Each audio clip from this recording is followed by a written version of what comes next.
E aí, Bacon Lovers? Aqui Henry, o cara do bacon, não só do bacon, mas também do bacon, começando esse ano de 2025 com muita novidade para a FA. E a primeira novidade aqui para vocês é essa ideia que implantaram na minha cabeça de ter um podcast. E nós vamos seguir com essa ideia. Achei muito bacana, a gente tem bastante pessoas aí que a gente pode convidar com bastante assunto interessante. Eu não quero que esse podcast ele seja um podcast muito normal. Aliás, é uma característica nossa da FA. Tudo que a FA acaba fazendo, ela sai um pouco do comum, ela sai um pouco do roteiro. E eu acho que é assim que tem que ser o nosso podcast. Um papo descontraído, onde eu não quero que sejam só histórias empreendedoras, inovadoras e nada disso. Eu quero isso sim, porque isso inspira outras pessoas, mas eu também quero passar muito aprendizado com os convidados que a gente vai trazer aqui. Eu vou começar esse episódio número 1 do nosso podcast. Primeiro, agradecendo a alguns amigos que não são patrocinadores. Eu não vou chamar de patrocinadores porque são meus amigos. Começaram junto comigo, estão apoiando esse projeto. Não estão apoiando com grana, não é isso. Estão apoiando de verdade. Então, agradecer a Bitter & Co, a FA, né? FA Charcutaria, essa já é a primeira novidade, FA Charcutaria. Vocês estão acostumados a escutar FA Defumados. 2025 vem FA Charcutaria, que eu não vou contar agora, a gente conta daqui a pouco. Eu quero agradecer muito ao André Clemente, do Bitter & Co, que é um grande amigo, que apesar de fazer, né, o Negroni, e não só Negroni, ele faz uma série de drinks aí que já são prontos para consumo. Ele também faz o Negroni da FA, porque eu, como todo mundo já sabe, como um bom italiano, sou um bom fã de Negroni, e para mim é o único Negroni já pronto de verdade do mercado. Bitter & Co, André, um beijo no seu coração, muito obrigado. Também agradecer um parceiro que eu tenho uma história com esses caras que não é brincadeira. Eles vão estar aqui em algum episódio. A King's Barbecue, para quem não sabe, foi a primeira marca de pit smoker a se consolidar aqui no Brasil. Pioneiríssimos, passaram aí recentemente por um momento muito difícil e eu não poderia deixar a King's de fora por um simples motivo. Eu não sabia, mas o meu pitch, o meu primeiro pitch, ele é o pitch número 4 da King's. Imagina, os outros 3 nem existem mais. Parece que tem um lá na King's, eles gostariam de levar o meu pitch lá para o museu deles, mas infelizmente isso não vai ser possível. Muito pelo contrário, Manolo, Digão gentilmente reformaram o meu pitch. Em breve eu mostro ele aí para vocês. Então o meu pitch FA, é o pitch número 4. Mais história do que esse pitch, só nossos próximos convidados aí. Então, King's, como sempre, no meu coração, conto com vocês, não só para esse projeto, como para todos os outros que a gente já conversou a respeito disso. E Manolo, obrigado, bonitão. Também quero agradecer André. O André é outro cara, desde sempre, SG Facas. Meu, essa galera, a Bitter & Co, a King's, a SG que está aqui agora, e outros ainda, tá? Eu não vou chamar de patrocinador, como eu já falei, porque são amigos. Eles me apoiaram muito no começo e eu sou muito grato a tudo que esses caras fizeram pela FA lá atrás. E é por isso que é parceria, não é um patrocínio em si. E quando eu liguei para o André, eu liguei para o André assim. Aliás, aconteceu com todos eles. Eu falei, André, estou com um projeto novo. Aliás, são 2 projetos. O primeiro deles é o podcast. Vai acontecer assim, assim, assim. Eu já estou com 40 nomes para 4 temporadas e vai ser muito bacana. Eu quero que você me ajude a escolher uma faca que não pode ser muito cara, né? Porque é muita gente. E eu quero pôr o meu logo nessa faca. E o André me respondeu assim, Henri, você tá maluco? Porra, cara, uma honra estar junto com você no projeto que você fizer. Então, eu não só vou doar as facas, como eu vou pôr o logo da FA e vou pôr o logo do seu convidado com o nome dele. Então, todos os convidados que vierem aqui vão ter uma faca. Eu não vou mostrar essa agora, porque senão eu já vou entregar quem é minha convidada de hoje. Mas uma faca já personalizada. E foi a mesma história com o André, da Bitter Co. Ele falou, Henri, você tá maluco, cara? Tô contigo, vou mandar para você. E a mesma coisa foi com a Kings. Quando eu falei, o Manolo se emocionou. Eu sou chorão, eu já tô aqui segurando o choro. Porque são todos amigos que são muito especiais. Além de outros ainda que virão. Então é isso, obrigado a vocês. Espero que vocês curtam essa primeira temporada. Essa primeira temporada são 12 convidados.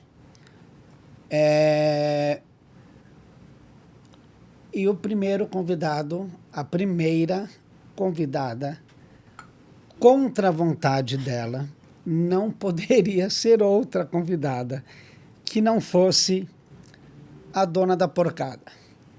Então, não faria o menor sentido eu começar esse novo projeto sem a Paula do meu lado. A nossa história é uma história que muitos já conhecem.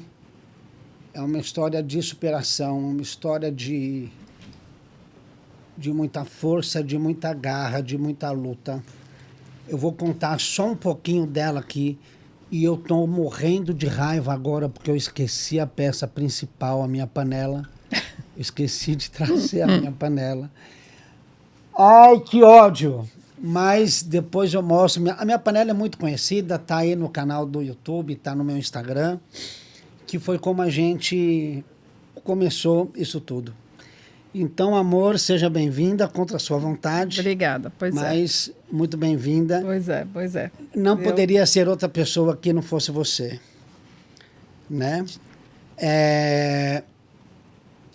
A gente... Eu vou fazer um breve resumo da FA para esse primeiro episódio, para quem não conhece a gente. Apesar das nossas redes sociais serem muito ativas, tem muita gente que não conhece a gente. Então, a nossa história começa por uma doença minha, numa época lá em 2014 para 2015, onde eu me descobri com uma depressão muito grave. Eu trabalhava numa empresa que era da família, outro ramo, uma outra empresa, outro ramo, era alimentício, mas nada a ver com isso, a gente fazia das cestas básicas, e eu trabalhava lá. Passamos por alguns problemas lá naquela empresa, eu com meu pai, a minha irmã, o meu pai acabou ficando muito doente, e com o tempo eu e minha irmã começamos a não nos entendermos muito bem. E foi quando, de repente, num episódio, se não fosse trágico, ele era até cômico, eu descobri que eu estava doente. Lembra, amor? A gente tinha acabado de deixar a Beatriz numa festa. Minha filha tinha, acho, 14 anos. Não, 16? Não, 2012 ela tinha 13. Agora. Ela tinha 13. 13 aninhos. E a gente deixou ela numa festinha infantil, aqui na Granja Viana, onde a gente mora, e fomos para um restaurante em São Paulo. Paula, se eu errar em alguma data, em alguma informação, você me corrige. A Paula fica quieta, viu, gente? Mas eu vou tentar fazer ela falar. Eu prometo que até o final do podcast ela fala. E foi uma noite muito especial, num restaurante muito bacana. Era um sábado daqueles perfeito. Retornando para casa, umas 11 e pouco da noite, a gente passando por um túnel ali na Rebouças, para quem conhece São Paulo. O túnel deu uma parada e coisa mais normal do mundo é São Paulo e trânsito. E nisso que o túnel deu uma parada, quando eu olho pelo vidro do carro, eu vejo que o túnel está alagando. E eu fiquei desesperado. O que eu vou falar aqui, gente, parece, sei lá se o nome é piega, se é... Mas eu não me preocupo nunca comigo. Eu me preocupo sempre com a Paula, quando ela está comigo. E eu me preocupei, falei, esse túnel vai alagar e o que eu faço com a Paula? Né? Só que, na mesma hora, eu lembrei que não estava nem chovendo. Como é que o túnel poderia estar alagando? Isso não existe. Aí eu me tranquilizei. Quando eu me tranquilizei, eu olhei para o espelho retrovisor do meu carro e, galera, vinha vindo um arrastão de uns 8, 9 moleques, barbarizando todos os carros. E eu cheguei a te falar? Não né? falou nada. Eu não falei nada. E eu olhei esse arrastão vindo, falei, e agora? Vamos pegar a Paula. E entrei num desespero. No momento que eu fui pegar a maçaneta do carro para abrir e pegar na mão da Paula para arrancá-la do carro, o trânsito andou e eu acelerei meu carro e saí daquele túnel. Ali é próximo da Raposo Tavares, chegando na Raposo, eu não lembro se você colocou a mão em mim, você viu que eu estava gelado, ou se eu pus a mão em você. Não, estava com uma cara de assustado. Eu estava assustado, a Paula falou, o que está acontecendo? Eu falei, não sei. Eu tive um piripaque ali, né? O piripaque do Chaves lá, né? Falei, eu tive um treco ali, Paula, eu não sei o que eu tive, mas eu tive alguma coisa ali. Eu vi isso. Ela falou, mas você tá maluco. Enfim, fomos embora. No outro dia, conversando com a minha mãe me levou no médico dela, fizemos alguns exames, e aí eu fui diagnosticado com uma depressão. Eu não sei níveis assim, né? Mas era nível altíssimo, o pacote completo. A síndrome do pânico, que foi o que me fez ver o que eu estava vendo ali naquele momento. Ansiedade generalizada, que me fez entender algumas atitudes que eu tinha e até então eu não ligava uma coisa a outra. E a depressão. E eu fui ligando esse pacote todo na minha cabeça. Pessoal, eu tenho que ser muito sincero. E a Paula é minha testemunha. Eu tenho muita dificuldade em acreditar nesse tipo de doença. Eu tenho muita dificuldade. Não é normal para mim que exista isso. Só que aconteceu comigo. E meu pai já estava doente, minha situação com a minha irmã já não estava boa, e eu que achava que aguentava tudo, não aguentei e entrei nessa situação.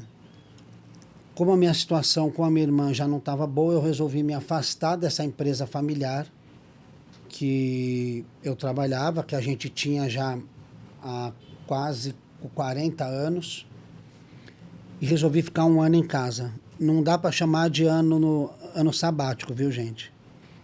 Mas eu resolvi sair para me tratar um pouco.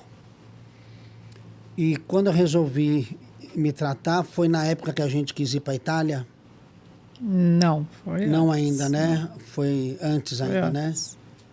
Eu resolvi me tratar e tive uma fuga na gastronomia. E foi aí que eu comecei a procurar cursos para ocupar minha cabeça. E que tipo de curso eu procurava? Todos os cursos que eu via, que eu achava relacionados à gastronomia. E como todo homem, né, o primeiro curso que eu quis ver era o de churrasco. Era de churrasco. E eu sempre achei que eu sabia fazer churrasco, até eu descobri que eu não sabia fazer churrasco. E eu comecei a fazer um curso atrás do outro, e a minha situação chegava a ser tão grave que ou algum amigo ia dirigindo, ou eu tinha que inscrever a Paula nos cursos para ela ir De motorista. dirigindo. Assim, para mim. E eu comecei a fazer esses cursos relacionados à carne. E fui fazendo fui fazendo dois, alguns amigos me levavam, outros era a Paula que tinha que me levar. O que fazia assim, mais sentido, que era ela que ia dirigindo, e outros, alguns amigos. E assim foi, até que um dia eu fiz o meu primeiro curso o primeiro foi de churrasco, tá? O primeiro foi de churrasco, eu acho que os primeiros ali. Mas em algum momento eu fiz um curso de cura, conservação e defumação com uma grande amiga que vai estar aqui, que é a Paula Labac, a chefe Paula Labac. Foi a primeira pessoa com quem eu fiz um curso de charcutaria. E quando eu fiz... Minto, gente, eu já estou errando. Nos cursos de churrasco, meu primeiro curso foi com o Roberto Bocabello, de culinária rústica. O segundo curso foi de charcutaria com o Mário Portela. Não poderia ter esquecido dele. E o terceiro foi com a Paula Labac. Mas foi com a Paula Labac que a minha mente abriu. Era um curso de cura, conservação e defumação de alimentos. Achei um tema muito interessante, nunca tinha visto isso na minha vida, até que eu fiz o segundo curso, fiz o terceiro curso e fui fazendo outros cursos, e eu fui me achando nesse ramo de gastronomia relacionados à carne, né? Só que a FA, galera, não começou com carne. Eu fazia esses cursos, mas para Paula me tirar de dentro do quarto, ela teve uma ideia genial. Nós já tínhamos ido para a Itália. Você tinha ido. Eu tinha ido, né, antes, para fazer a minha cidadania italiana. E quando eu voltei, a Paula, que é mais italiana do que eu, ela quis começar a fazer massas artesanais. E tudo que eu não queria era ter outra empresa. E aí, eu falei, Paula, beleza, como é que eu te ajudo? Porque eu tô fora. Não, eu preciso de uma cozinha assim, assado, beleza. E a gente começou a fazer as massas artesanais. E é por isso o nome FA, gente. FA, para quem não sabe, é Famiglia Artigianale. Em italiano, em português, família artesanal. Então, nós fazíamos massas artesanais. Quais eram as massas, Paula, que você gostava de fazer? Fazia nhoque, fazia o espaguete normal, lasanha, Rondelli, os molhos, cannelloni. rondelli, cannelloni, às vezes ravioli. E modéstia à parte, as massas eram muito bacanas. E eu, como sempre fui um vendedor, eu saía vendendo essas massas para alguns amigos meus. E junto com isso entraram os molhos, enfim. Passado esse momento inicial, eu vou citar uma outra pessoa aqui que também vai estar aqui. Eu conheci pelo Instagram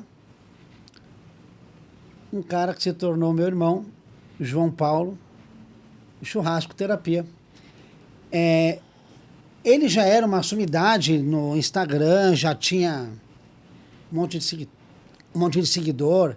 Eu nem minha família me seguia, até porque eu não era interessante nem para minha família. Mas o JP já tinha essa pegada. E a gente... Sabe aquele negócio... troca uma ideia pelo Instagram, a gente viu que a gente tinha alguma coisa em comum, nós tínhamos a mesma fé, a mesma doutrina, frequentávamos a mesma igreja, e começamos a conversar, falou, porra, vamos marcar um encontro, mas e aí? Como é que eu vou na sua casa, como é que você vem na minha, se a gente não se conhece, não vai rolar. Marcamos um encontro no Shopping Eldorado. Devia ter vindo com essa foto, mas quando o JP vier, quem sabe, a gente joga essa foto aí. E começamos lá a conversar, e eu tinha um espaço muito bacana em casa. E a gente teve a ideia de dar o primeiro curso de churrasco, usando o JP, o primeiro curso de churrasco na minha casa. Eu tinha um espaço muito bacana lá, e eu já fazia os meus bacons numa panela, numa técnica que eu aprendi com a Paula Labac. Eu já fazia lá bastante coisa relacionada à carne, mas o JP queria fazer um curso de churrasco e a gente fez um curso de churrasco lá. Beleza. Gente, de repente a minha casa começou a se tornar um ponto de encontro de pessoas do churrasco. O JP acabou sendo a pessoa que me inseriu no mundo do churrasco. Então... é outra pessoa para quem eu devo muito, porque ele me apresentou para 80% de todo mundo que eu conheço hoje. Então, assim, ele me levava nos eventos, me apresentava, ó, aquele ali é fulano, aquele lá é ciclano, porque ele já era muito conhecido e tal, e tal, e tal, e tal, e tal, e tal, e tal, e tal. E foi muito bacana. E a minha casa começou a se tornar um polo de cursos. E aí, meu bacon começou a... Eu não fazia só bacon, né? Mas o produto que se tornou evidente foi bacon. E eu não entendia por quê. Porque eu nunca fui um viciado em bacon. Eu nunca fui desses caras bacon lovers. Eu nunca fui. Eu só gostava de bacon como carnívoro que sou, né? Mas não era um aficionado por bacon. Então eu não entendia o movimento que estava acontecendo.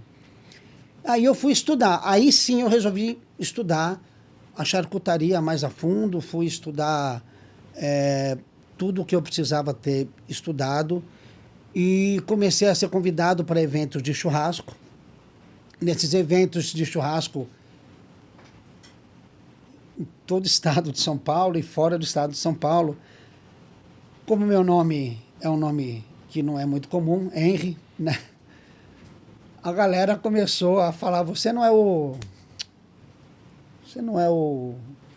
cara lá do bacon, porra. E aí eu comecei a me tornar o cara do bacon. E foi assim que a FA entrou no mercado, né? A nossa história já faz... A gente ficou... Só para vocês entenderem, tá? Eu vou ter que contar uma coisa aqui, porque eu quero que esse podcast tenha uma linha de história. Não é podcast, é Baconcast. Desculpa, a primeira pancada. Não fala nada, quando fala, tome. E aí, esse Baconcast, eu quero que ele tenha uma linha. Eu quero que ele siga uma linha histórica, né? Além de aprendizado, empreendedorismo e tal, eu quero que ele tenha uma linha histórica.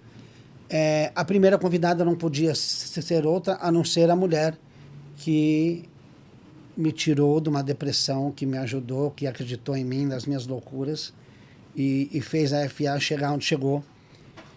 Foi ela que fez, não fui eu quem fez. Mas o segundo convidado seria o Renato. Renato, do Bid Carruna Burger. Eu tenho que falar dele. Ele deveria ser o segundo convidado e vocês vão entender o porquê. Porque assim que eu comecei a ser conhecido, o meu telefone tocou e era esse tal de Renato. E o Renato falou, olha, me apresentaram aqui o seu produto e eu tenho uma hamburgueria aqui em São Paulo. A minha hamburgueria ela é temática, tudo o que eu faço aqui é com bacon. Me falaram que o seu produto é espetacular. Eu viajo o mundo comendo bacon e eu preciso te conhecer. E eu fui lá conhecer o Renato. Simples assim, eu levei um pedaço de bacon deste tamanho. Gente, eu estava indo numa hamburgueria que eu não conhecia, saindo de Vargem Grande Paulista, indo para Alameda Lorena, não sabia com quem eu estava indo falar, levei um pedacinho de bacon. Quando eu chego lá, um cara que é uma figuraça, ele me apresentou a casa, não vou contar a história inteira, senão o dia que ele vier não vai ter nada para contar.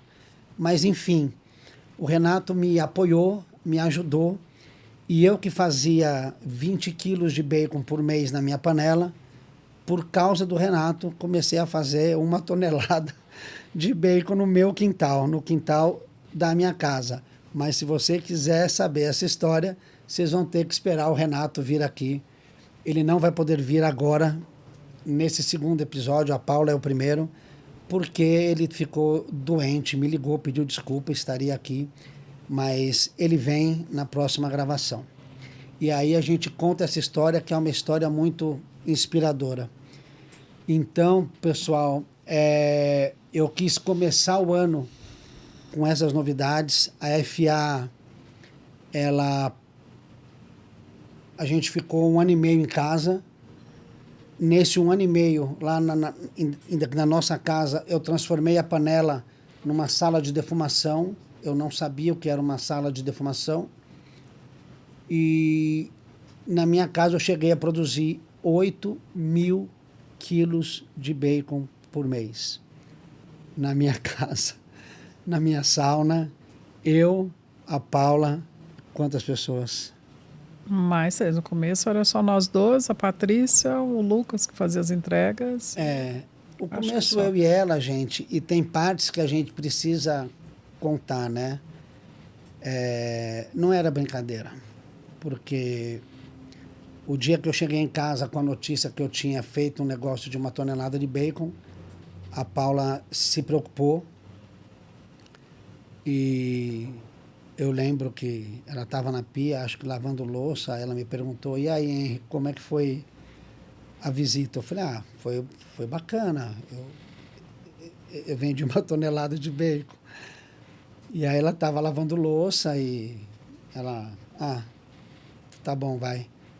Me conta aí como é que foi a visita. Eu falei, eu vendi 1 tonelada de bacon. Nessa hora ela parou de lavar a louça. Ela olhou para trás e falou, Henrique, não brinca. Porque, gente, é sério, a gente fazia numa panela. Que ódio, não teve uma panela hoje aqui. Ela olhou para mim e ela falou, você não fez isso. Muito séria. Aí eu falei, Paula, eu não fiz isso. Juro que eu não vendi 1 tonelada de bacon. Foi o Renato que comprou.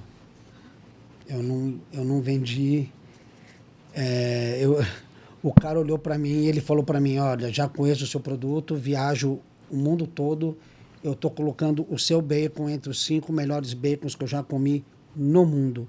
Nessa hora eu me preocupei, porque daí eu comecei a entender qual era o produto que eu estava fazendo.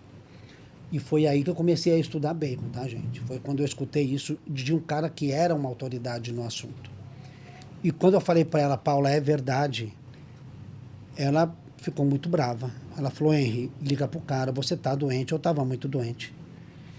Liga para ele, fala que você não tem condições de produzir isso que a gente faz aqui na nossa casa. Eu falei, Paulo, eu falei isso tudo para ele. E ele me deu o prazo que eu quisesse para fazer 1 tonelada de bacon e e a gente vai tentar fazer. E eu não fazia na minha casa. Eu tinha um espaço do lado, onde era meu espaço gourmet, onde tinha a minha churrasqueira. E eu falei, ó, vamos lá no espaço gourmet, vamos olhar. Ai, meu Deus do céu. Vamos olhar quantos fogão eu preciso, quantas panelas eu preciso para fazer 1 tonelada de bacon. Olha a inocência, olha o nível que eu tinha de conhecimento. E ela fez assim, muito delicada. Seu maluco, não dá para fazer 1 tonelada de bacon usando panela e fogão. Não é isso, Henry. Você precisa ter geladeira, você faz a cura numa geladeira. Você precisa ter uma câmara para guardar matéria-prima. Você vai defumar 1 tonelada de bacon em panela. Quantos fogões? Você tá maluco, hein? Liga pro cara e fala que não vai rolar. Eu falei, calma, vamos lá embaixo olhar. E beleza. Fomos até o nosso quiosque. Eu fui até aonde tinha o meu muro, olhei o quiosque assim de frente. Olhei para Paula, olhei para o quiosque, olhei para Paula e fiz assim. Eu não vou falar a palavra que eu falei, ferrou. Falei, não vai dar para fazer. Aí ela falou, mas liga para ele e fala que não vai rolar. Gente, enfim, eu creio muito em Deus, eu tenho a minha fé. E eu olhei um cantinho do meu quiosque e eu tinha um espacinho de 2x2. E eu sei a metragem, porque depois a Paula mediu, né? 2x2 por 2,70. E eu falei para ela assim, vou construir um defumador aqui. O único defumador que eu conhecia era a minha panela. Ela falou, como é que faz um defumador? Eu falei, não faço a menor ideia. Mas vamos lá, vamos estudar, vamos ver. Pessoal, comecei a pôr lenha no chão. Eu fiz uma parede, pus uma porta de alumínio, aquelas vagabundas. E ali era para ser uma sauna no futuro, então era com porcelanato. Eu jogava lenha no chão, eu punha fogo, não dava certo. A temperatura não chegava. E não dava nada certo. Até que um dia eu pus uma cadeira na frente da porta. Eu olhava a porta e eu olhava lá em cima do fogão, que ficava longe. Era um cooktop, não era nem um fogão. A minha panela, o cooktop, e eu olhava diante de Deus. Eu olhei o buraco ali, olhei a panela e resolvi o problema. Falei, Paulo, eu já sei. Eu vou transformar isso daqui numa panela gigante. A ideia foi simples assim. Lembra, amor? Lembro. Não era tão simples, né? Não era tão simples. Mas a ideia foi simples assim. Eu falei, eu vou transformar isso aqui numa panela gigante. Como que faz isso? Compra chapa de ferro, reveste e vamos começar a pôr fogo. E eu comecei a fazer esses testes lá, tá? O Renato me ligou. Gente, eu vou começar a falar agora cronologicamente, tá? Quando o Renato me ligou pedindo a visita, foi em março de 2017. Março de 17. A gente fez o acordo. Quando eu consegui entregar para o Renato os primeiros, o acordo foi assim, ó, 1 tonelada mês, 250 quilos por semana. Entrega quanto você puder. Se for 5 quilos, entrega 5. Mas a sua meta são 250. Entrega da maneira que você puder. Eu não fiz isso. Eu falei, eu só vou entregar para o Renato quando eu puder entregar os 250 quilos. Estudei muito. Eu já conhecia pessoas do ramo, pessoas muito influentes, muito importantes, que estarão aqui também. Hoje vai ser dia de chorar muito. E aí, eu consegui entregar para o Renato os primeiros 250 quilos dia 2 de junho de 2017. Então, passou março, abril, maio, junho.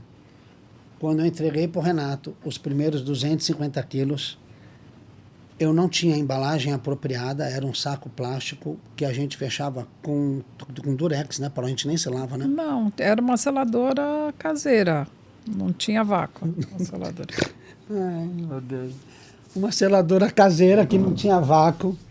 E a seladeira, essa seladora era aquelas de bancada, e o saco era maior do que a seladora. Então a Paula, ela selava metade, e aí ela voltava e selava a outra metade. E tinha que estar alinhado, senão não selava, né? E eu, quando eu entreguei os primeiros 250 quilos para o Renato, foi numa sexta-feira. Eu cheguei lá com um carro, era uma Duster, sem refrigeração, um plástico branco, transparente, sem informação nutricional, sem nada. Renato, me desculpa, né, mas foi assim que foi. Entreguei lá às 10 e pouco da manhã, eu que descarreguei o carro, Renato ficou super feliz. Eu não sabia ainda qual era o produto que eu estava entregando, gente. Para mim, bacon era só bacon. Quando eu peguei o carro para voltar para casa, Alameda Lorena, até Vargem Grande, o meu telefone começou a tocar. Oh, é você que é o cara do bacon? O cara que fez bacon pro Renato? Eu. Oh, o meu nome é fulano, eu tenho uma hamburgueria. Cara, desculpa, eu estou dirigindo. Mas é você que faz bacon? Porque eu preciso de bacon. Não, eu não... Me liga depois. Como é que esse cara me achou? Eu não tinha rede social ativa, né? Eu desligava o celular, tocava de novo. E chegou num ponto que eu atendia e tinha 2 chamadas em espera. E quando eu cheguei em casa, tinha mais de 100 chamadas no meu telefone. Daí eu fui entender, entrei no Instagram e o Renato tinha feito um post. Agora, o bacon do Bid Kahuna Burger é bacon artesanal da família Artigianale. E a minha vida virou de ponta cabeça. Nós não esperamos isso, né, Paula? Não. O negócio foi avassalador, porque eu quero contar essa história com o Renato aqui. Hoje a história é minha e da Paula, como a gente começou. E para resumir, junho de 2017 a gente fez 250 quilos. Dezembro de 2017 a gente já fazia 4 toneladas de bacon na nossa casa. Só que era eu e ela, gente. E nesse processo houveram todos os aprendizados que a gente carrega até hoje, né? Porque eu não tinha chaminé, a minha chaminé era um buraco na parede. O meu primeiro o primeiro revestimento que eu fiz na sala era chapa de ferro.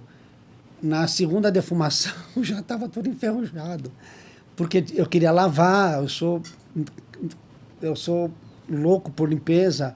Lavava, enferrujava. Como é que eu vou pendurar bacon aqui encostando na ferrugem? Então a Paula pegava rolos de papel alumínio e forrava a sala inteira com papel alumínio para que o bacon não encostasse naquele ferro. E depois de defumar, tinha que tirar aquele alumínio e lavar do mesmo jeito. E eu punha fogo no chão, num lança-chamas assim, tipo de fogão industrial, uma boca de fogão industrial. A gente punha fogo ali, o gás era do lado de fora, e eu tinha uma chapa que ficava em cima. Em cima da chapa eu colocava lenha e alguns temperos. E o meu controle de oxigênio era a porta, né? Então eu abria um pouco mais a porta, entrava mais oxigênio, dava mais fogo. Eu fechava um pouquinho a porta, entrava menos oxigênio, abaixava o fogo. Mas era comum apagar o fogo. Só que quando a gente ia entrar lá dentro, já estava com 2 dedos de gordura quente no chão. Quente. Só que tinha que acender o fogo. A gente deixava a porta aberta, a Paula jogava papelão no chão, esperava o gás sair, ia lá e ajoelhada, entrava engatinhando e acendia o fogo. Só que por duas vezes o gás não tinha saído inteiro. E por 2 vezes a Paula explodiu.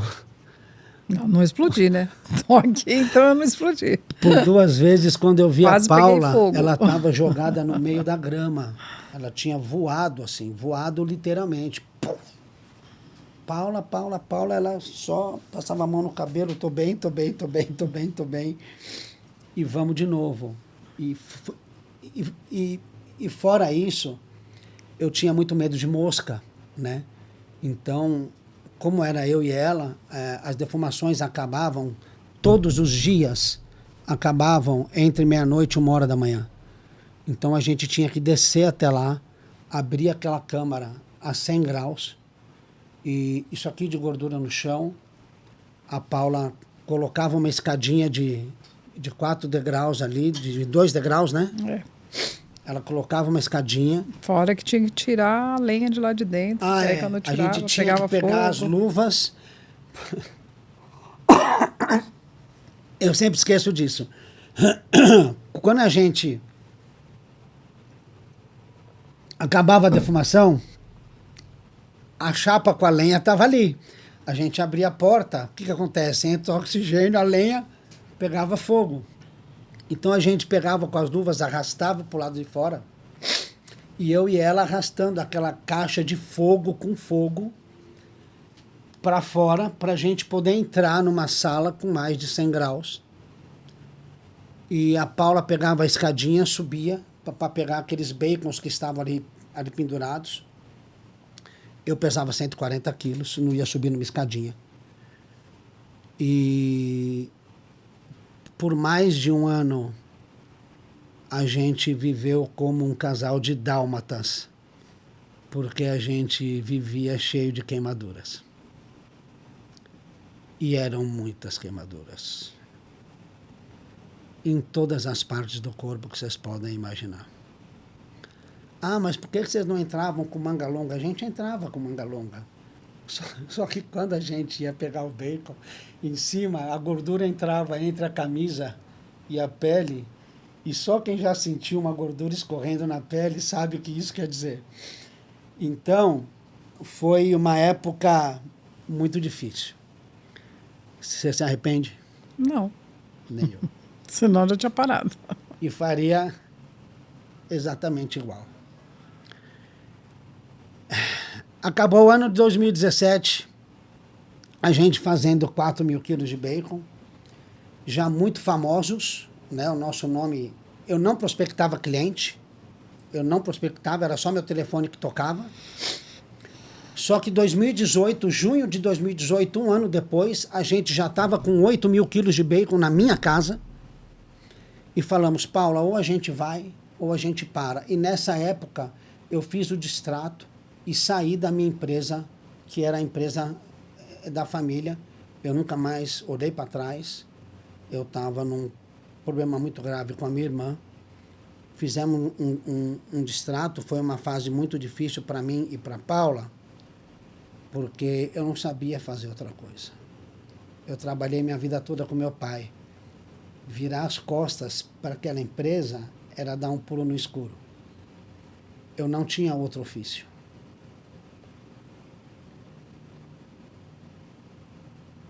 Eu vou sair da empresa que eu ajudei a montar e eu não sei fazer mais nada, a não ser fazer o que eu estou aprendendo aqui. Mas a gente resolveu dar esse passo. Paula, ou a gente vai, ou a gente para agora. E aí, ela falou, vamos. Eu falei, eu fiz um acerto lá, eu recebi um dinheiro. Era um dinheiro, o resto a empresa ia me pagar em 24 vezes, que era o que ia manter a gente vivo. Eu tinha 24 meses para fazer aquilo dar certo. E o resto do dinheiro eu pus naquela empresa. Só que quando eu fui pôr o dinheiro naquela empresa, eu chamei a Paula, mostrei para ela o nosso saldo no computador. Falei, ó, o dinheiro que nós temos é esse aqui. Ou a gente vai, ou a gente para. A gente não tem um plano B. A gente não sabe fazer mais nada. E ela olhou para mim e falou, vamos. Eu falei, mas como assim vamos? Ela falou, vamos. Eu falei, Paula, da mesma forma, ela falou, você acredita? Eu falei, eu acredito, Paula, o produto já está validado, eu acredito. Você acredita? Eu acredito. Eu falei, só que tudo que pode dar certo pode dar errado. Como empresário, ainda mais no Brasil, eu sei disso. Eu falei, e se der errado? Todo o dinheiro da nossa vida, tudo que nós juntamos, a gente estava com 48 anos. Tudo que nós juntamos na nossa vida está aqui. E eu vou pôr tudo ali. E se der errado, o que a gente faz? Você respondeu o quê? A gente começa de novo. Começa. Não pode desistir. E ela falou, a gente começa de novo, a gente pega a panela e começa de novo. Então vamos. E só fomos. E fomos. Eu tenho uma gratidão eterna e profunda por uma série de amigos. É lógico, né? Que sem Deus a gente não conseguiria. Deus tinha nos falado que abriria um portão na nossa vida e abriu. E a FA hoje, reconhecida no Brasil inteiro, e começando 2025 num outro modelo, nós vamos apresentar durante o podcast um novo modelo de negócio. A FA se tornou referência não só em bacon, mas em qualidade. Eu sou conhecido como o cara do bacon, eu falo muito em bacon, mas a FA não é só bacon. Eu quero, inclusive, tirar um pouco esse estigma, né? Eu já sou o cara do bacon, mas a gente faz outras coisas muito bacanas, né? Uma charcutaria hoje, inclusive, uma charcutaria europeia que poucas pessoas fazem no Brasil. Então, a FA nasceu assim. Esse primeiro, eu deveria contar aqui, quando eu conto essa história, eu falo de outros nomes, de outros amigos, mas que eu não posso contar aqui, porque eles vão estar aqui, né? Mas assim começou a FA. 5 anos e 8 meses que a gente virou a empresa. Quando São Paulo aderiu ao CISB, a FA foi o CISB número 1 do estado. A nossa empresa tem certificados todos, além de todos os necessários, a gente tem o certificado de empresa modelo no Brasil. E a gente tem muito orgulho disso. Não é uma coisa fácil.